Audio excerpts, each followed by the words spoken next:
Come on into the world of the unexplainable with Paranormal M. Be sure to hit that subscribe button and turn on notifications so you don't miss out on any of our mysterious tales.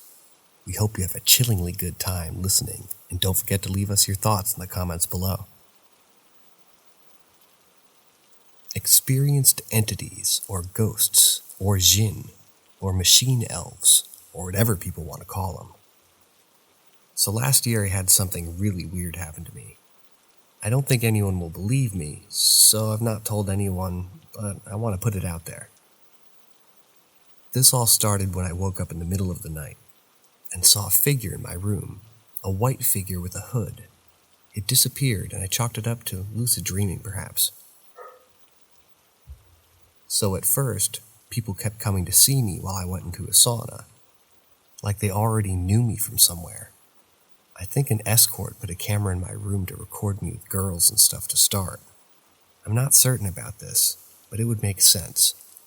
This was just a suspicion at first, because people would ask me about sex quite a lot, as if they knew about my intimate moments. Someone asked me about doing long strokes. Someone said to me, "Do I bottom out?" Someone asked me about another guy that hires girls to film porn, but no one would say it outright.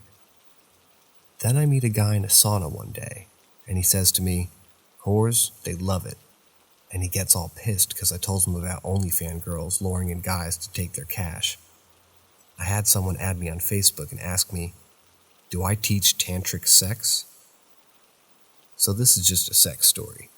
After all this happened, I'd fallen in love with an escort. Never planned on it, but it happened. I met other girls that were pretending to be her and fell for it. I fucked who I think were her sisters and her friends too. They were all escorts, at least pretending to be. Then my phone gets broken, and I take it to a shop to be repaired. This is when really weird stuff started happening. At first, I think my phone is just hacked. Contacts are appearing, my calls were forwarded, someone was spying on me, 100%. This was just a phone. I got paranoid. I delete all my contacts. I'd lost contact with the girl I really liked, but someone adds me on Facebook and asked me if I just want a girl who's like her. But I said I can't help how I feel, and she asked if I chose her, and I said yes. I stopped using a phone at all for months and delete my Facebook. Stopped using socials and dating apps. And this is when I started to experience what I think were entities and psychic experiences. I would go to the gym, and people would keep asking me about religion. I had someone wanting to bring me up as a flat earther, Christians who came to see me, hedonists who came to see me, Jewish people who came to see me, Muslims who would talk to me about God and religion. I am religious, but I believe in old religions. The flower of life, the black sun, one true God and demigods on earth who become symbiotic with nature. So I started to realize one day that some people could see shapes that I think in my head. I know that sounds, but don't stop reading yet if you came this far. If I would think loud enough, it was as if some people could hear my thought. I started to experience empathy, literally, like could feel other people's anger or sadness or happiness. Then it started to be just anger and jealousy. It was horrible. When I was walking around, people kept pulling up cars and sort of take the anger out of me. It was strange. I met a guy that put a triangle into my mind. I lost some time while in the sauna with him and his friend. I came back around and my ass felt bruised, like they hit me. I walk out of the sauna, and it's as if healed almost instantly. He pissed me off because he was shouting a song name that I'd seen on a previous day called My Habibi. I followed them to the changing rooms and just acted normal.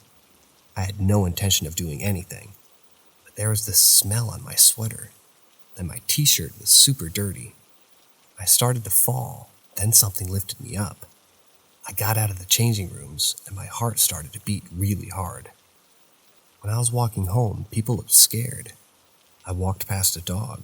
It was a huge dog, and it looked terrified. It had tears in its eyes. It started raining, and it felt amazing to get cooled down by it. I walk past some kids and hear them say, "He thinks he's right good now because he's made it rain." I don't think I did make it rain, but it was a nice coincidence. Then I would notice in my bedroom things going missing. I came home one day and there's a big handprint on my computer monitor. There is what looks like a CD inside my monitor. I try to touch it and it looks like it's actually inside the monitor. I couldn't figure out how it got there. I get fluoxetine delivered on prescription. One day my pills look different. The tabs are black and green instead of white and green. That night I tripped out. I was seeing a spider spinning its web. It looked absolutely incredible. I could see its legs extending out and moving so fast to spin its web. Someone had put pieces of paper all around my bedroom stuck to the wall. They looked like they were supposed to resemble ghosts. I saw a projected image on my ceiling of what looked like an ancient Egyptian time. It was a chariot with food. It disappeared eventually and was replaced by a black and white projection of people dancing. I could see wave lights also on the ceiling. I saw in my room a black wave of energy. Then it got really weird. I started to smell breaths of girls every night. I would smell the same perfume all the time. I was hearing voices really loud that I didn't recognize. Then I experienced what I'm certain was entities. I came home one day and there was a sheet on my bed. It fucking stank. It was horrible. It smelled like someone had sex in my bed and then killed someone and wrapped them up in the sheet or something nasty like that. When I would wake up and the attic hatch would be open, my pillows would have cuts on them when I wake up. And one night, I'm laid down and it felt like my throat was slit, then healed instantly. I'm waking one day and I have my keys in my pocket. Some keys fall in front of me from out of nowhere. I'm hearing voices constantly threaten me. I completely lost my fear of death. I end up on a mental ward to next to nothing because a nurse who lied. I got discharged like 2 weeks later. Made a pretty big impact. I think because I kept seeing nurses for days after I left there. One of them was working in the ward and she smiled at me when I walked past her. I don't know how they knew where I would be. I kept feeling tingles and this love feeling in my lower back. It felt like someone else was sending me feelings. I know this sounds absolutely crazy, but I proved it was real to myself. There is blood splatter on my monitor that I don't know how it got there. There is a handprint in mud. The hand was much bigger than mine. There were tablets I bought, and they were at Islam. I took one of them and get home one day, and they were swapped for diazepam. The original were white, and these diazes were blue. I have a receipt for them, should I mention that the other ones are clones, and the white tablets that say diazepam 10 milligrams on them, and I didn't have any diazepam at all. One day I wake up and there's a wet towel with a joint laying on the landing. I don't even have any weed. Someone had drawn a picture in red ink on my desk of a girl sitting on my face, and one day I walk up into my room, it disappeared. Then I see a picture of it on my wall. Next time going to my bedroom with the girl I fell for, she was getting fucked from behind in the first picture by a guy with a bag over their head. The second picture was me with my cat saying, "Hey." Then there's a picture of me cutting the head off of something. Then a picture of the girl by herself. I'm assuming free. These aren't in chronological order, just the order I remembered them.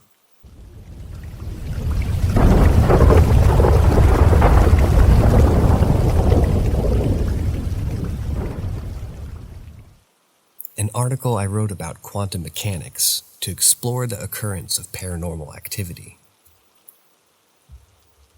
Life after death is a topic that has been fascinating humans for centuries. While some people believe that death is the end, others believe that consciousness persists beyond physical death.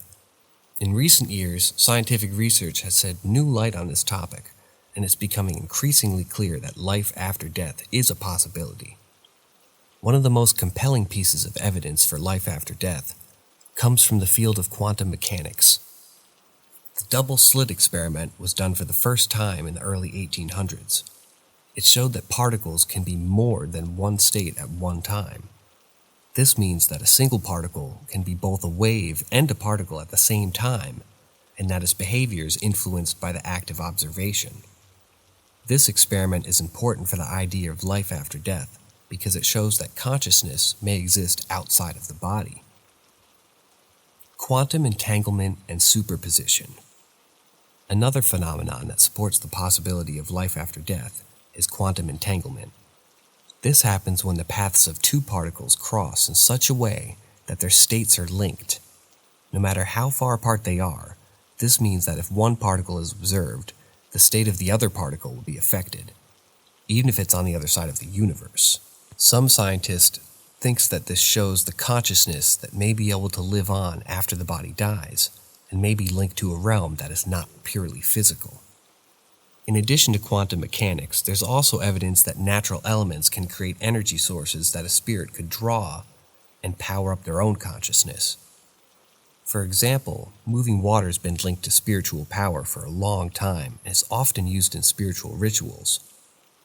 People often think spirits use quartz to re-energize.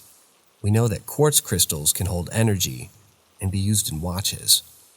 They're often used in meditation and other spiritual practices. These natural crystals could be a way for consciousness to get energy outside of the physical body. While there is still much that we don't know about life after death, the evidence of quantum mechanics, the environment, and natural elements suggests that it is a possibility. As our understanding of these fields continue to grow, it's likely that we will gain a deeper understanding of the nature and consequences of its relationship to the physical world. Whether or not life after death is ultimately proven to be a reality, the pursuit of knowledge and the exploration of the mysteries of the universe is a noble and worthwhile endeavor. Moving water. Moving water has the ability to generate both potential and kinetic energy. Potential energy is the energy that an object has because of where it is. Kinetic energy is the energy that an object has when it's moving. When water is moving, it has kinetic energy, and when it's at a high point, such as at the top of a waterfall, it has potential energy. In the case of a spirit getting power from moving water, the kinetic energy of the water could be used to power the spirit's consciousness. For this to work, the spirit would need to turn the kinetic energy into something it could use, like electrical energy or some other form. Additionally, the potential energy of the water, as it's held at a high point, could also be a potential source of that energy of the spirit. As the water falls, its potential energy is converted into kinetic energy. The spirit could use this energy in the same way it would skim electrons or photons from a falling waterfall energy. Static electricity. Negative ions are atoms or molecules that have gained one or more electrons and thus have a negative charge. They are present in our environment and can have various effects on our health and well-being, including increasing alertness and improving mood. One way to generate negative ions naturally is through relative humidity in cold, dry locations. Relative humidity is the amount of moisture present in the air compared to the maximum amount of moisture that the air can hold at a particular temperature. When the relative humidity is high, there is more moisture in the air, and this can cause negative ions to be generated. This occurs because water molecules in the air can become ionized, resulting in the production of negative ions. In cold, dry locations, such as mountainous regions or areas with dry climates, negative ions can also be generated. This is because when the air gets colder, it can hold less moisture, and this can result in the ionization of molecules into the air. This is why mountain air is often associated with the feelings of rejuvenation and refreshment. For a spirit, these negative ions generated through relative humidity in cold, dry locations could potentially serve as a source of energy. The negative ions could be harnessed in using the power of the spirit's consciousness in the same way that electrical energy is used to power electronic devices. While this is a hypothetical explanation, it is possible that the natural generation of negative ions could provide a source of energy for a spirit to draw from, right? All of these are my personal theories, but I believe they indicate that natural things like moving water and static electricity could be a source of energy for a spirit based on quantum mechanics and entanglement theory.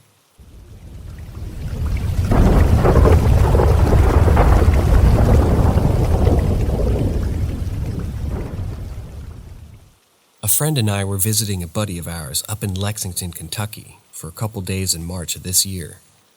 Our buddy lived with a friend and his girlfriend inside an old rundown house, and he had briefly mentioned the idea that it was haunted. But of course, we didn't pay much attention to that claim. The first night we stayed there, my friend and I slept upstairs, which had a staircase that literally couldn't have been any more weathered and squeaky. My friend was sleeping on a small couch, which was directly beside the rails from the staircase. It was an attic-like staircase. And I slept on a mattress, maybe 20 feet away from him. He said he heard something pacing up the steps, and I immediately called to see if I had heard the same thing. I honestly didn't, but I couldn't tell that he was freaked out, so I wasn't going to completely disregard him. We mentioned it to our buddy the next day, and he just kind of laughed it off, saying, "I told you this place was weird." The second night was my turn to sleep on the couch beside the death stairs, and admittingly, I was a bit nervous. We turned the lights off and attempted to go to sleep, and about 10 minutes after, I hear something that sounds like someone sprinting up the stairs. I immediately grabbed my phone and turned the flashlight app on and looked down the staircase, and nothing. The door at the bottom of the staircase was closed, so it couldn't have been the cat that lived there. It's a huge-ass cat. At this point, I'm paranoid as hell and just telling myself it was the placebo effect. I was thinking about hearing footsteps and my brain just panicked. I still decided to pack my pillow and blankets and sleep on the floor next to my friend on the mattress. If I was going to die, he was too. So the third day, we mentioned our experience to our buddy. He was just like, "I'm telling you, I believe it." The third night, we decided to slumber party it up and bring a futon mattress upstairs and see what this motherfucking thing wanted. A couple hours went by and nothing. Not even the slightest sound that could be misinterpreted as pacing upstairs. The next morning, disappointed, my friend and I pack our bags and get ready to drive home. After about 2 hours on the road, I get a phone call. It's the guy whose room was upstairs. He stayed at his girlfriend's the entire duration of our stay. He proceeded to ask me if we moved any of his stuff around, saying that things looked drastically different than when he left it. I tell him what happened and how we carried the futon mattress upstairs and apologized for anything misplaced. He said that he had an item underneath his mattress, and that the mattress had been completely flipped over and some miscellaneous objects beside the mattress were out of place. I turned to my friend and asked if he had done anything, knowing already that he hadn't, because I slept in the same room with him and even woke up before him. I then called our buddy that went up there to stay to see if he had slipped the mattress, considering that I had called him an hour before leaving to see if I had left something up there, and he denied it. The guy who lives upstairs said they had messed with the Ouija board before, and the ghost said his name was Adam. Although we all never experienced a paranormal event at the same time, I'm still certain that there was something in that house, and it enjoyed fucking with us.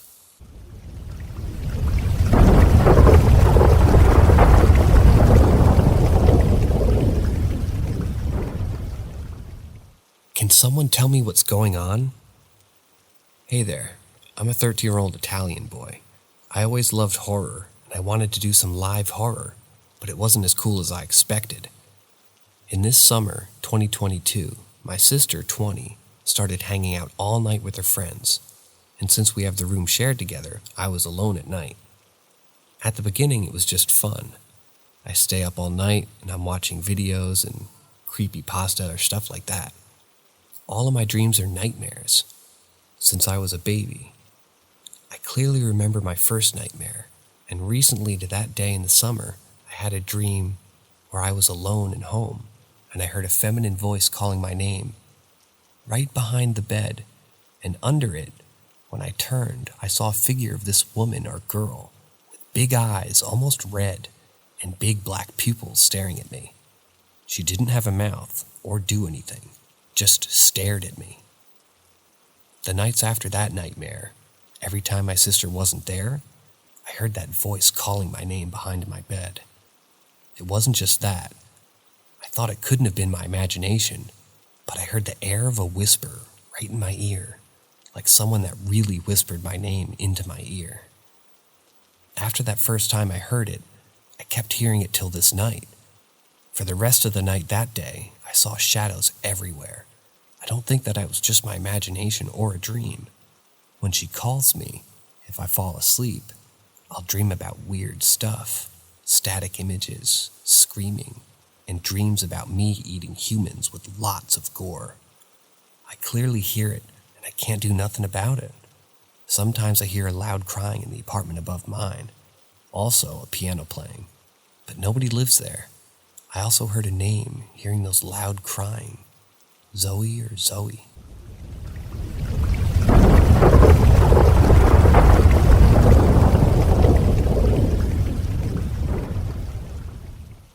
It's me again, the guy of the "can somebody tell me what's going on" post. So for a while, it all ended, and the voice stopped calling me. My girlfriend left some weeks ago, and that made me feel really weak and empty. From that moment on, the voice started again, but way worse. As I told you last post, I used to dream gore and having nightmares about me eating people alive. Those dreams are not my only dreams. I can see them in my mind sometimes. I started having episodes where every time I talk to somebody, I get really strong nausea to the point where I almost puke. I started having dreams of me mutilating people, or images in my mind of a weird dead body or heads in a state of decomposition and vomit. Also started dreaming about a lot of vomit. The voice don't always call my name, not when I'm alone. Even when my sister's in the room, and during the day when I'm home alone in the house. It started touching me, which really scared me, and I started seeing really weird hallucinations when she calls me. Only last night I saw a weird figure going under the bed on my sister. The worst thing is that it wasn't a fast thing. It went slowly, and it was a lot more real, even though I knew it wasn't. I saw my sister being awake and staring at me with wide-opened eyes. She heard noises of someone puking under the bed of my sister. In the meanwhile, the voice started calling me quite loud, and I was scared to the point that I couldn't move. I could have, but I was way too scared to do anything but look at my phone, afraid of crossing my eyes with whatever was under my sister's bed, or my sister. I started having a really strong anxiety and nervousness, and I can get even with the small things. Since it started recalling me, I have weird thoughts. I don't think I can even tell here. I really hope it's my imagination, though.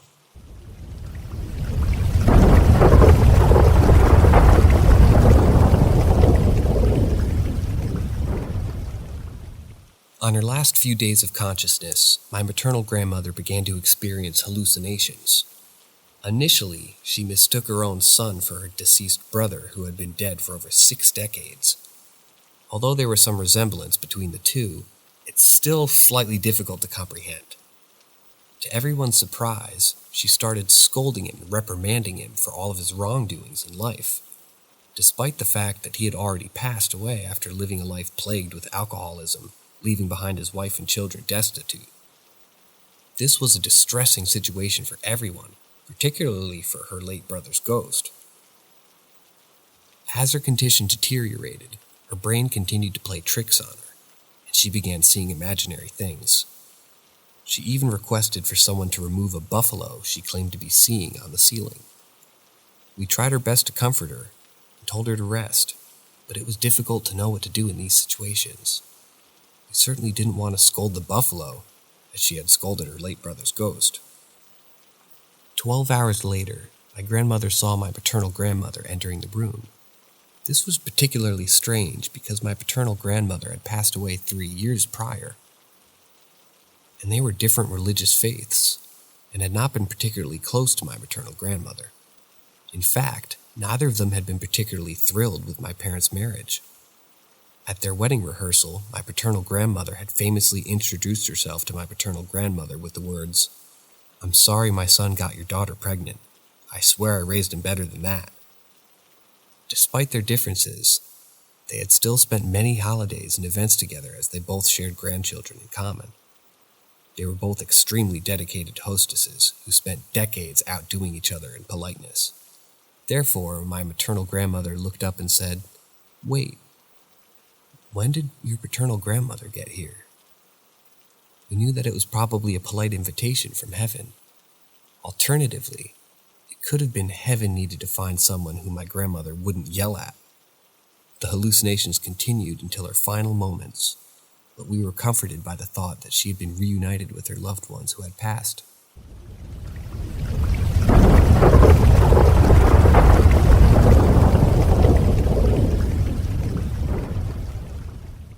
Help with growing up in a creepy house. When I, a 29-year-old male, was growing up in the UK, we lived in a normal, terraced house. This comes into the story later. It's a long story, so sorry for that. So, we had a 2-bedroom house, and I hated my bedroom. I always felt uneasy and scared there. Especially scared of the built-in wardrobe. The door would always open. And even when I made sure it was closed, the wardrobe had my mom's things in it. Plus, I would hear footsteps on the landing of the stairs, and it was a very distinctive noise. It wasn't normal creaking, and my mom would say, "Don't worry," and it's just the next door neighbors. The floorboards are all connected. Me being young and dumb believed that. It never got any worse than that for years, just footsteps moving around, and the door, and the constant fear, and I couldn't shake it. Then my sister was born, and we needed a 3rd bedroom, so my parents turned the attic into a 3rd bedroom, which became mine. But whilst they were renovating, the stairs going up to the attic needed to be built. And it went to the other side of the creepy wardrobe, and the partition wall was left open and covered with a plastic sheet, and I was playing in the hallway with my 2 friends next to it, and then got a sudden fear, and it descended worse than ever, and the sheet of plastic shot out, like a figure had run into it. We all ran screaming, and my mom came to check and said, "What happened?" I'll never forget how her face dropped, and she went white. She just said, "Don't worry. The workmen must be putting in the new windows in your room." And it made a draft. Fast forward to the attic becoming my bedroom. I was even more terrified than in my old room. The noises of footsteps coming up my stairs, the constant fear. I thought I saw a figure a few times out of the corner of my eye. Never had on, and could never sleep. It got so bad I had to sleep on the floor of my sister's room for about 2 years. Now this is the kicker. My mom is very spiritual, and what was in the wardrobe I hated. A Ouija board. She had a horrible experience with it once, and she said that she can't get rid of it.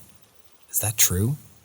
I am a believer. More creepy going-ons have happened to me throughout the years. This was the worst and most consistent, though.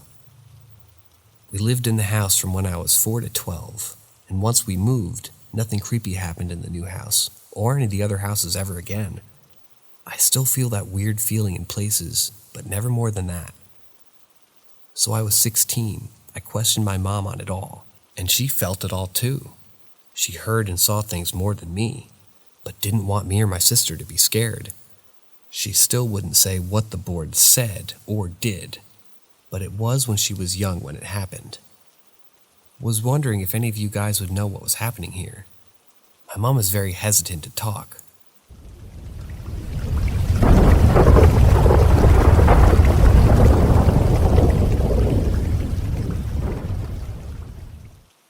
I don't know what's going on, but I need help. For about a month or so, every night at exactly 3 a.m., I wake up out of a dead sleep with no explanation. When this first started happening, I was sleeping in the middle of the night, and I heard someone in my ear, and it sounded so real I was scared.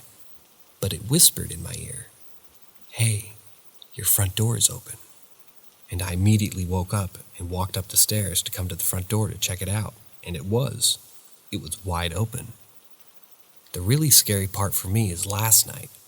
I was downstairs in my bedroom taking off my makeup. My boyfriend had gone upstairs to get a glass of water. My bedroom is right next to the second living room we have downstairs. I heard my boyfriend's voice coming from the living room saying, "Hey babe," in a very cheerful voice. I said, "Yeah," in response. Then he proceeded to ask me how I was, which confused me because he had just left the room. But I replied that I was good and asked him how he was. No response. I called his name a few times and asked if he was there, but no answer. I stayed in my chair and didn't move for about a minute later. After sitting in silence, he came through the bedroom door. I asked him what he had been doing, and he said I was getting a glass of water. And I asked if he was trying to mess with me, and he said no, that he was just upstairs. I said, so I just was talking to you from the living room. And he said no, so I explained everything that happened, and he swears it wasn't him, and now believes I'm crazy. But I know what I heard.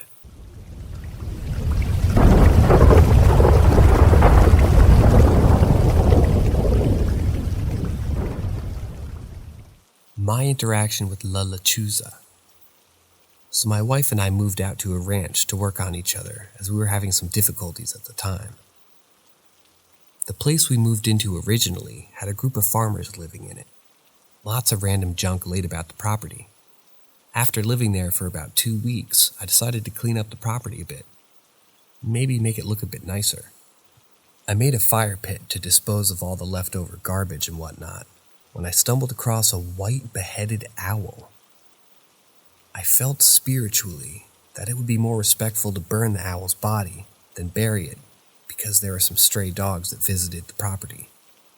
That same night, our lights began flickering every night. My wife would hear footsteps outside the house while I'd be at work, but she would see no one. Then the woman appeared. She'd stand off in the darkness and sway back and forth slowly, as if she was dancing. She wore a white dress and had long black hair that covered any facial features. She'd be there every night. When I'd get back to the car, my lights would actually shine on her. So one day, I go to where she stood, but during the day, to see if maybe it was an object, and there was nothing. The area was a field of dead grass. No objects of any kind on the ground. There was a burn spot where she would stand. After more time passed, one of the strays attacked my dogs, and the landlord stated our animals were the problem. We got fed up with the bullshit and left. Later I heard that the dog who attacked me mysteriously died and the property was flooded, causing full power failure to the environment. I believe burning the corpse of the owl released the witch.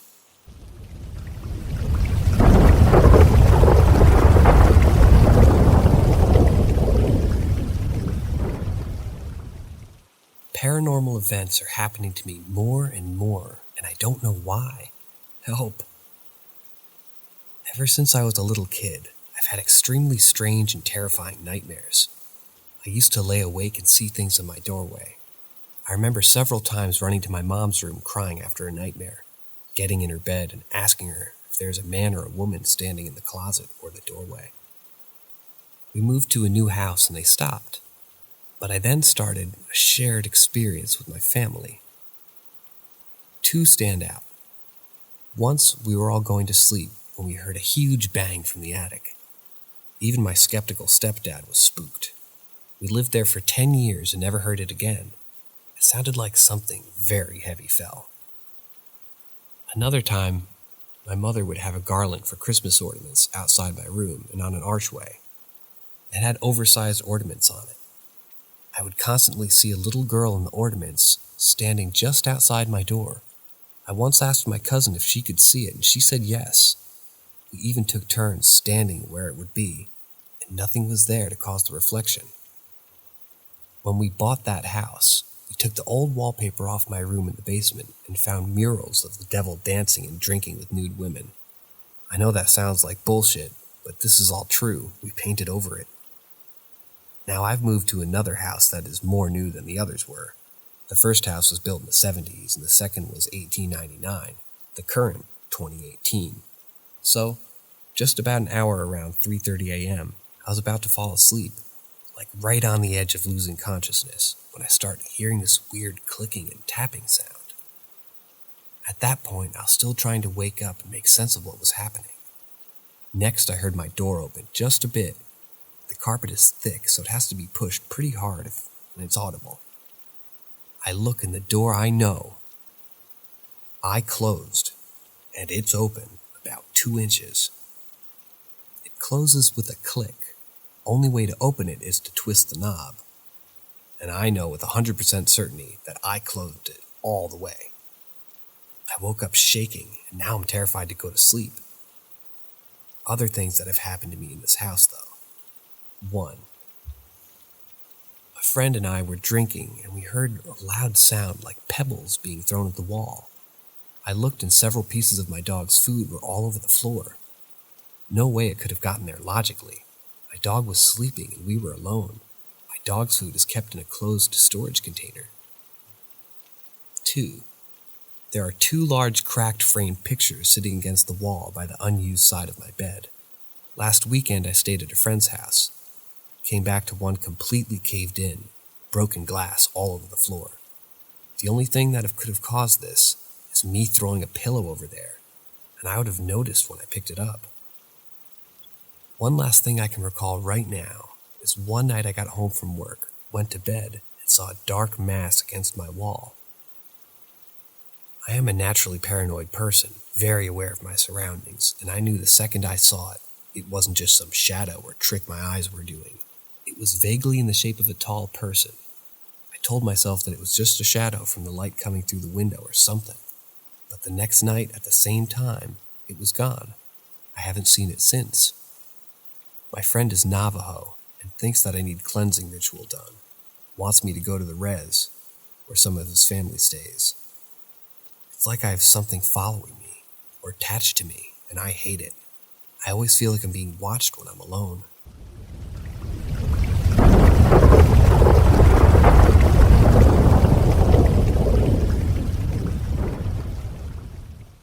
A gentle haunting, school campus. In the early 2000s, I was an outside sales rep, and my best customer was a charter school, built in 1891 as a school for Indians and colored people.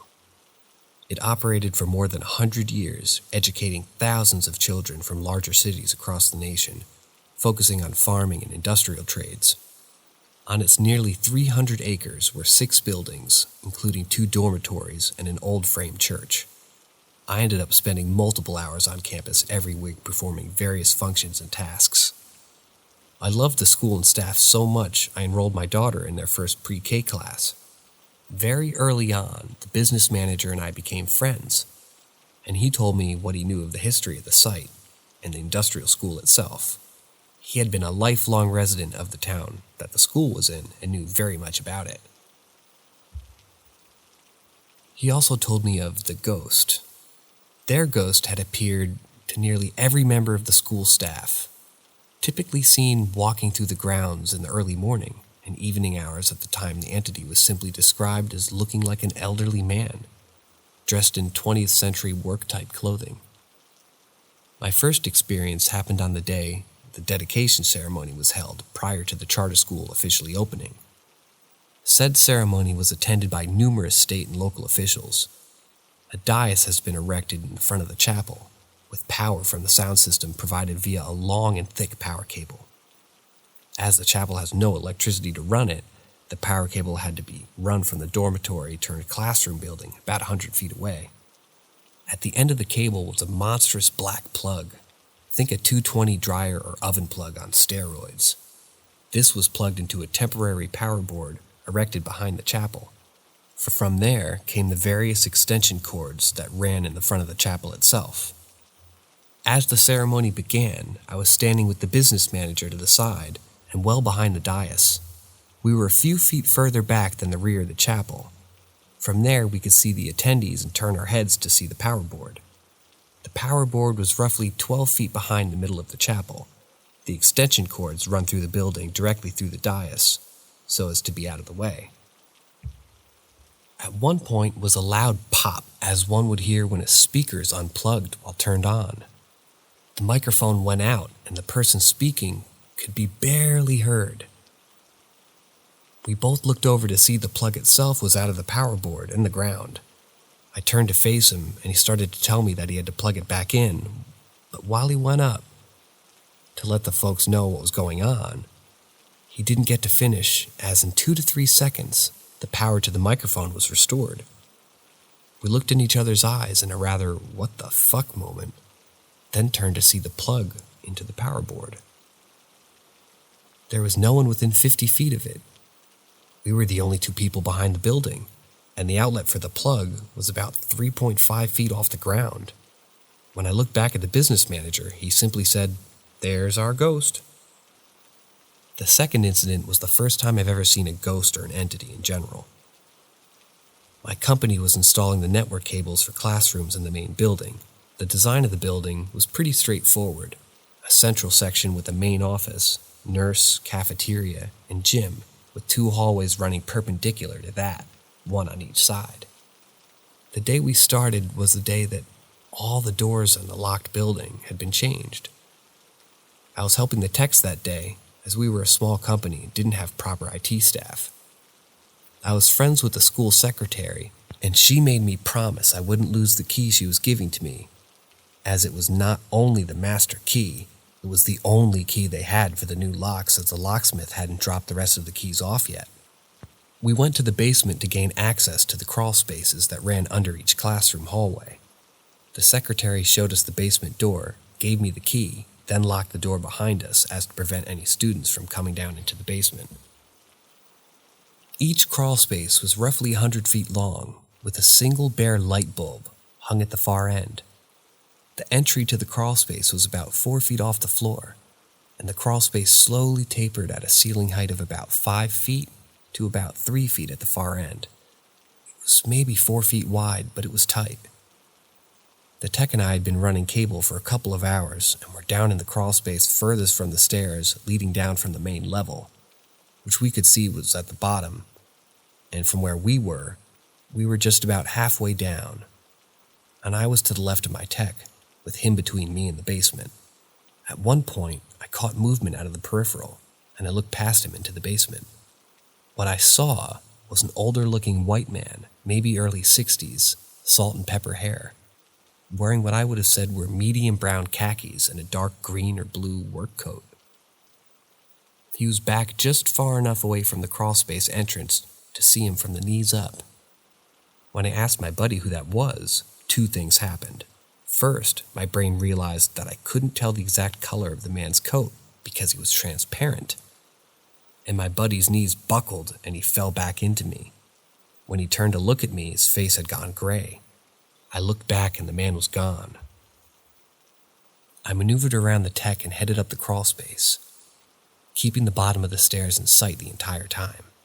In my head, I was thinking some damn kid had gotten into the basement and he was screwing around. Got to the basement, dropped down to the floor to find the basement empty. The door at the top of the stairs, there were 2 flights of stairs, as the ceiling was about 15 feet high, and they turned halfway down or so at the bottom of the stairs.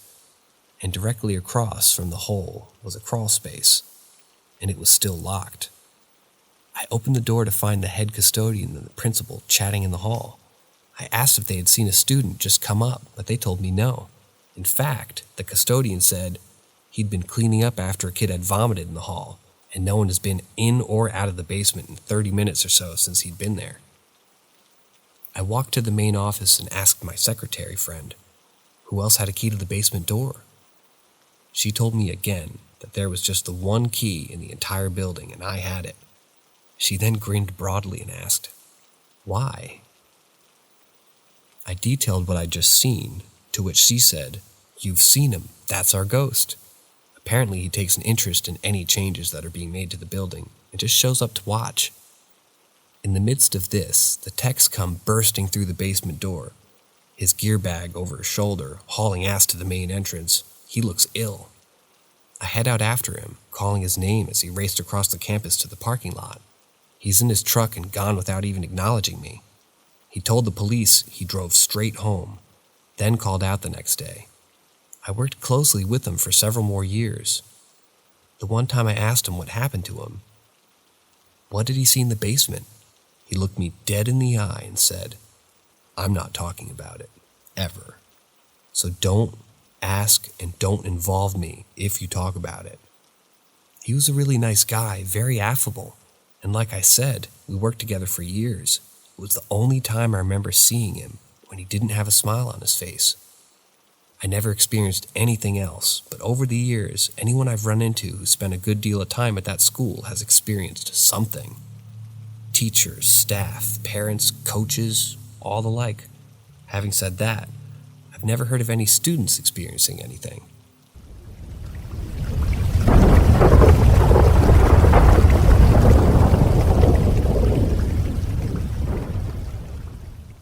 The ghost really didn't want me up playing games. First off, for context, upon moving in, we had weird things happen to various family members. Throughout our year living in this less than a decade-old subdivision home, weirdly enough, this isn't the only house or experience that mine or family members had. It's always made me wonder if something or multiple somethings have attached onto us. I have this really old family album that has tin photos, so late 1800s, early 1900s, and from my understanding, sometimes those photos were dead. So it's always made me question that if someone was attached to it, or I just have really made luck renting places. Anyways, on to the story. This had to be almost 8 years ago. It was like January because it was snowing, and we had a school cancellation. So I, a 16-year-old female at the time, had been up at midnight playing the new Xbox One we had just gotten for Christmas in the living room. I had a pair of a headset on and had one ear playing sound, and the other one had nothing. While I was playing, I thought I heard a thud coming from a near spot in the front. I shook it off to my 11-year-old brother moving around in his room playing his game, and since I've always had bad hearing, I must have mistook the direction of the sound. I go back to playing, and less than an hour later, I hear what I thought was the front door go thud again. By this point, I'm freaking out. My true crime-loving ass went and did the most reasonable thing and went and grabbed a knife. I peer out the peephole in the door and see nothing. And no one expect the streetlights and the orange midnight sky.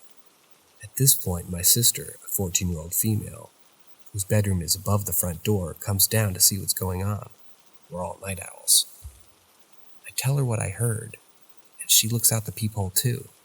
We're talking about it, and all of a sudden the loudest bang hits the front door, scaring the piss out of me.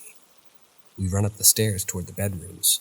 My sister and I are in the hallways, as we decided to look out the windows to see if we could see anything or anyone, and nothing. At this point, my heart is racing. The best for the last was about to come. As my sister and I are out of view of the window, so we can't be seen, but we can be seen at an angle, and a rock comes flying at our window, cueing us running like none other into our parents' room. We wake them up and tell them about what's going on. My dad grumpy but now convinced by my mother due to our sheer panic, he goes off to look. First the window, the peephole, and then he opened the door. Nothing. Worst and scariest of all is when we all went outside, there had been 5 inches of snow covering the ground. To our surprise, there were no footprints. None. No prints at the front door, walkway, driveway, sidewalk, or road, except for the ones that we made when we went outside. Not even tire marks from passing cars from earlier that evening. It would have been impossible to knock on the door, which not only I, but my sister heard clearly. Nor throw a rock outside so hard it hit our second-story window without being in the yard of the house.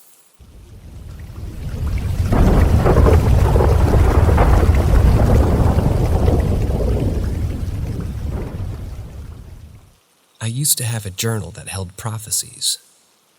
On a few nights in a row, my sister stayed in my room as we watched her ex lose consciousness, and his voice would change as someone claiming to be Yaqub, from the beliefs of the Nation of Islam. My sister and I have no religious background and had no connection to Islam. Hesitant to believe, I fact-checked him with everything I could find on the internet, and he came back at me with more. He also claimed that PJ was his son and that he was watching over, and even told us little-known details about her great-grandfather, who we had little to no information on at the time. He had died while we were still very young.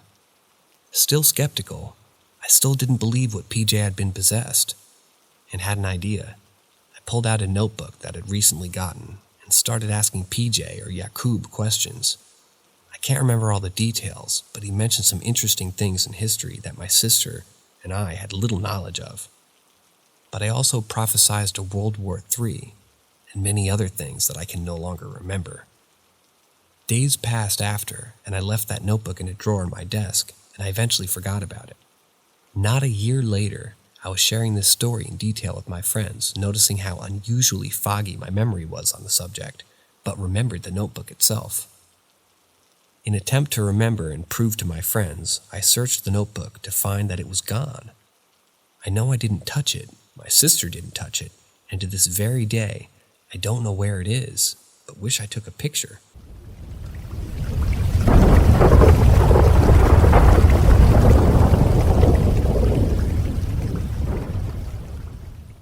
Seen a ghost of a bride right as I woke up from a vivid dream. Anyways, she was in all white, in front of the door in broad daylight. 10 a.m., I woke up late. I had my head under my pillow while I was sleeping on my stomach. I kind of felt something was behind me. So I took it off and looked back, while still on my stomach. Then I saw her. She had a white gown, holding flowers with, unfortunately, an unforgivable rotten face. Her soul seemed lovable, though. Mind you, I didn't dream about a bride, and nor do I have any past connections or any past brides. Anyways, I have a high desire to be loved and to love, and plus my spirituality is getting harder to practice while going through this TI abuse. Warning, for people with an open mind to spiritual abuse. All the while going through this artificial or normal telepathic abuse, leaving me hanging dry in the dating world, so my focus on love throughout that bullshit might attract lovable souls or spirits. I have a few interpretations on what it could have been, but is this a known thing? After going through this telepathic, targeted individual program, I've learned about a lot of people and the world around me. The invaders astral project into my dreams and manipulate, as well as just being horrible people that just most invaders are. My spirits, I know I didn't deserve this, as most captives of this abuse don't deserve it. They find vulnerable people, so they showed me things that ended up showing up in real life, so I know there's a huge meaning to life after death. Just, some abuse the fact that all the whole are not condoning their consequences for their afterlife, all to have fun and to project their insecurities to people.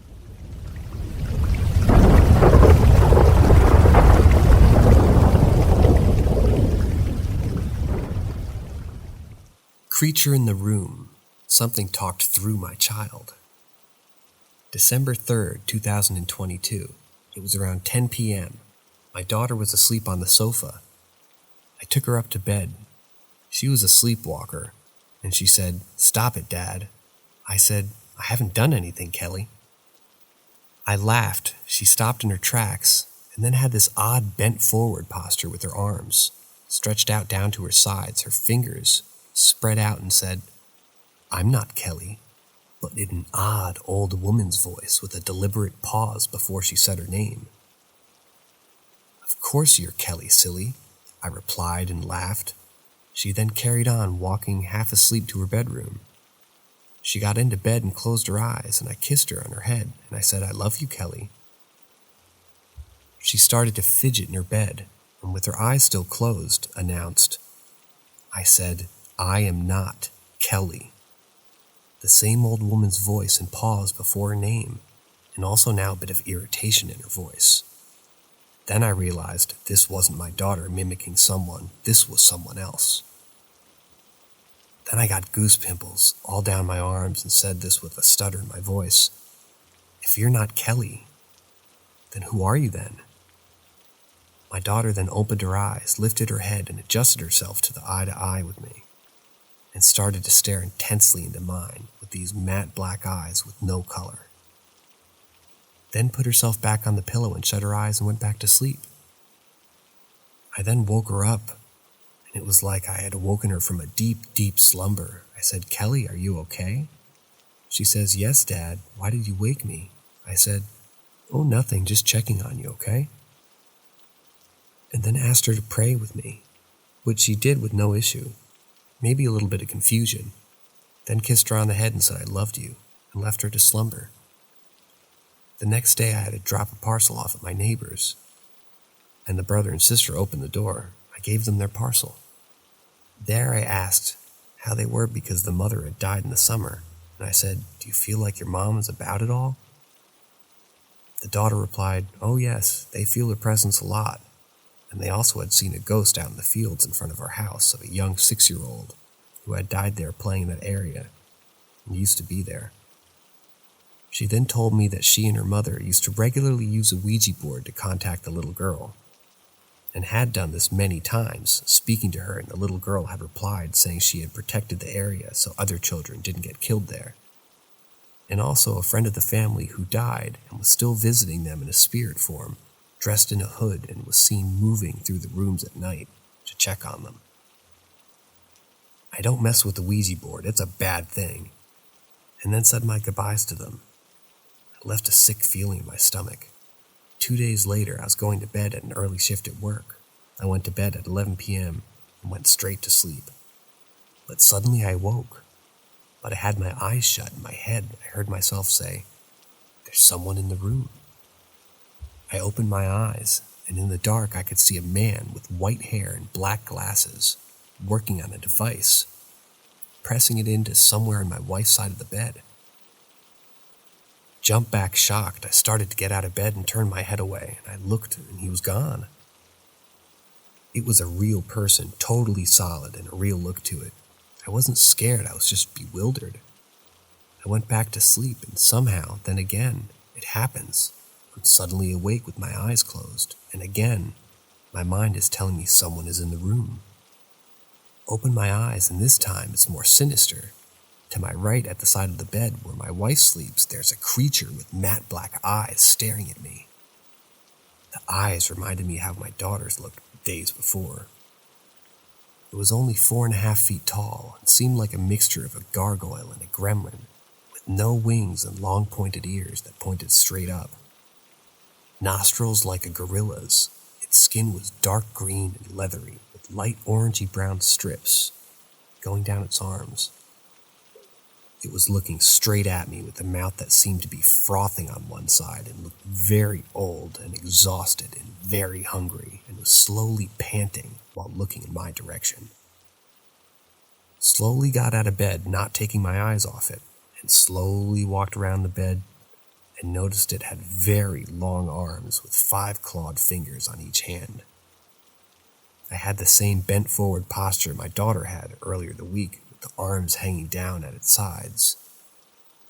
Also, I noticed when I was moving from the bed, its gaze did not follow me. It seemed to just be looking to where I had been sleeping. And as I got closer, maybe 5 feet away, it disappeared from the room. Well, I was scared then, but I eventually went back to sleep. The next 2 weeks were fine, but from December 2020 into February 23, I'm starting to have real trouble sleeping. I feel like I'm being watched, but also feel like an icy cold wind blows on my neck and around my spine and knees. But my wife and the rest of the family are just fine. Just me. I get really cold in areas of my body around my neck, knees, and face, especially between my eyes and nose. If I'm lucky, I'll have 1 to 2 days good sleep, and then a couple of days of bad sleep, maybe 2 hours of sleep each day. I've seen a doctor and had urine and blood tests. They all came back fine. I've been giving sleeping tablets, and I've been taking calming tablets, and they do help. But it's still happening. I'm getting cold and sometimes feel like something's there. I also saw a vicar, myself blessed, and also a crucifix and the Holy Bible blessed as well, and went around the house saying the Lord's Prayer, and then telling it to leave by the power of God and Jesus Christ. They did help for 1 day. The house got very positive and light, and I slept really well, but the next day I had terrible sleep again. I don't know what to do. It's very disturbing for me, but to other people, it just seems like a bad horror film. But it feels real to me. And there have been other small things starting to happen, which my other family members have noticed.